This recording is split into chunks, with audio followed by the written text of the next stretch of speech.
last night. Number 5. The field is a bad look. That's a bad look for the league. Like, I don't think that the condition of the field decided who won or lost.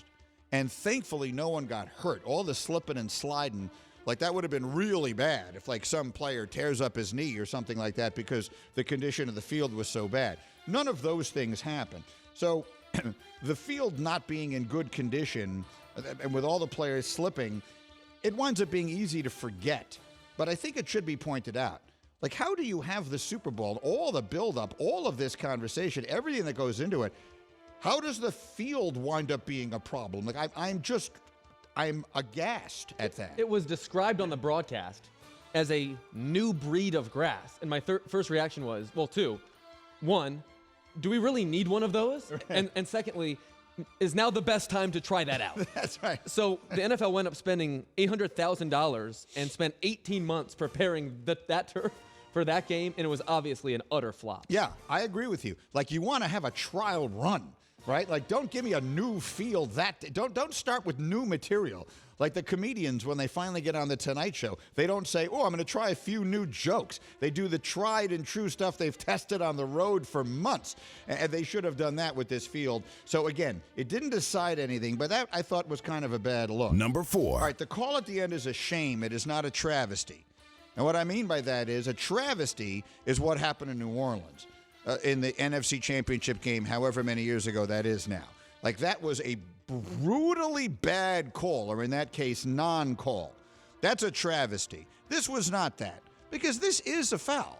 Now, any of us watching, you don't need to have played defense in the NFL, as all these other guys I had with me today did. You don't need to do that to know that's holding. It's holding. But I will continue to say the officials had set a delightful tone that we're not throwing flags tonight. And there were very few penalties in that game, and all the ones there were super obvious. You know, offsides where you have no choice but to call it, that kind of stuff.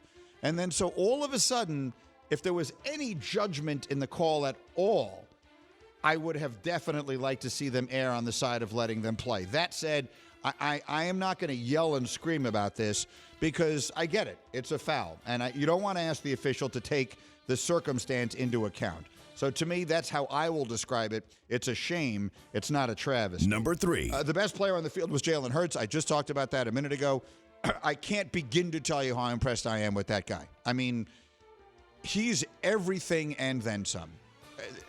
The way he has handled everything in his career, the almost ridiculous improvement that we have seen in him as a passer. I've never seen anything like that. I've been watching the sport 50 years, and I've never seen a guy go from an absolute liability at something to becoming great at it. I mean, genuinely, that would be like if all of a sudden, 2 years from now, Ben Simmons leads the league in three-point shooting. Like, it's that. It's that ridiculous. He was a bad passer of the football. Bad enough that his coach made the humiliating decision of yanking him at halftime of a national championship game in college. And now he is a brilliant passer. The throws he made last night were ridiculous. That throw to Goddard on the sideline is one of the genuinely great passes you will ever see. So I have so much respect. I can't put into words how much respect I have for Jalen Hurts, and I thought he was the best player on the field last night. My top 5 takeaways. Number 2. Number 2, Travis Kelce just cracks me up. He said this on the Fox broadcast last night. Man, one of y'all said the Chiefs were going to take it home this year. Not a single one. Feel it? And on top of that, next time the Chiefs say something, put some respect on our name. Okay, everyone thought you were. I don't know what he's talking about. Like, these guys just make stuff up. Like, who was it that said the Chiefs were bad this year? Like, Buffalo was the favorite. Kansas City was right behind them. They have the best quarterback, and everyone knows it. Like, put some respect. What are we talking about? The conversation is about whether or not you're a dynasty, Travis. I mean, it just cracks me up. The players, and this is not meant to be critical, like, they just find that stuff.